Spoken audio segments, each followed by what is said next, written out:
پنجشیر وادی کے مسئلے پر شمالی اتحاد اور طالبان کے درمیان مذاکرات پر بڑی پیش رفت سامنے آ گئی ہے۔ فریقین نے ایک دوسرے پر حملے نہ کرنے اور مسئلے کو مذاکرات کے ذریعے حل کرنے پر اتفاق کر لیا ہے۔ افغانستان کے صوبے پنجشیر میں جنگ کے بادل چھٹنے لگے۔ طالبان اور شمالی اتحاد کے درمیان صوبہ پروان کے شہر چاریکا میں مذاکرات ہوئے، جس میں ایک دوسرے پر حملے نہ کرنے اور مسئلے کو مذاکرات کے ذریعے حل کرنے پر اتفاق کیا گیا۔ طالبان وفد کی قیادت عامر خان متقی نے کی۔ سینئر سیاستدان حافظ منصور بھی مذاکرات میں شامل تھے۔ میڈیا رپورٹس کے مطابق طالبان کمانڈر قاری فصیح الدین پنجشیر معرکے کی قیادت کر رہے ہیں۔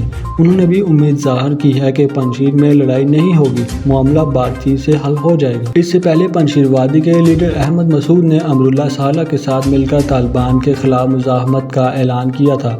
وادی پنجشیر کے قریبی علاقوں میں ہونے والی لڑائی میں دونوں طرف سے جانی نقصان بھی ہوا تھا۔